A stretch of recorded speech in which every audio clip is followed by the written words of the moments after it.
But I'm not here to give you the standard commencement about finding your purpose.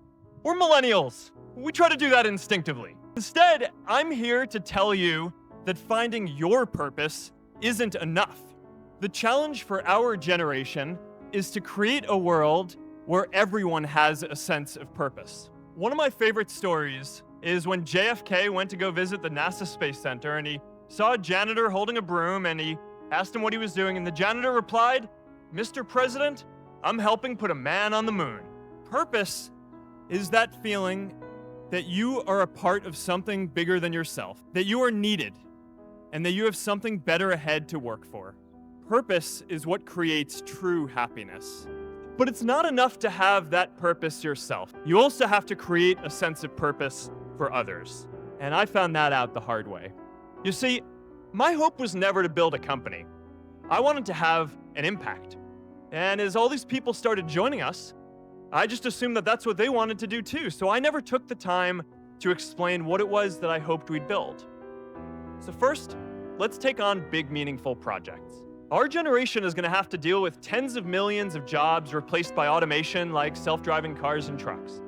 But we have the potential to do so much more than that. Every generation has its defining works. More than 300,000 people worked to put that man on the moon, including that janitor. Millions of volunteers immunized children around the world against polio, and millions of more people built the Hoover Dam and other great projects. And now it's our generation's turn to do great things. Now I know, maybe you're thinking, I don't know how to build a dam. I don't know how to get 1 million people involved in anything. Well, let me tell you a secret.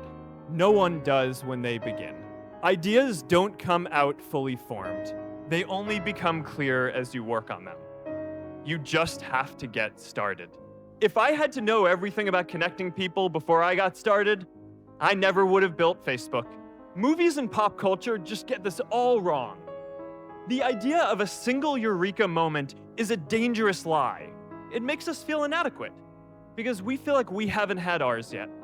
And it prevents people with seeds of good ideas from ever getting started in the first place. It's really good to be idealistic, but be prepared to be misunderstood. Anyone working on a big vision is going to get called crazy, even if you end up right. Anyone taking on a complex problem is going to get blamed for not fully understanding it, even though it's impossible to know everything up front. Anyone taking initiative will always get criticized for moving too fast because there's always someone who wants to slow you down. In our society, we often don't take on big things because we're so afraid of making mistakes that we ignore all the things wrong today if we do nothing. The reality is, anything we do today is going to have some issues in the future. But that can't stop us from getting started. So what are we waiting for? It is time for our generation defining great works, redefining our idea of equality so everyone has the freedom to pursue their purpose. Now, many of our parents had stable jobs throughout their careers, but in our generation, we're all a little entrepreneurial, whether we're starting our own projects or finding our role in another one. And, that's great, because our culture of entrepreneurship is how we create so much progress. An entrepreneurial culture thrives when it is easy to try lots of new ideas. Facebook wasn't the first thing I built. I also built chat systems and games, study tools and music players, and I'm not alone. J.K. Rowling got rejected 12 times before she finally wrote and published Harry Potter. Even Beyoncé had to make hundreds of songs to get Halo.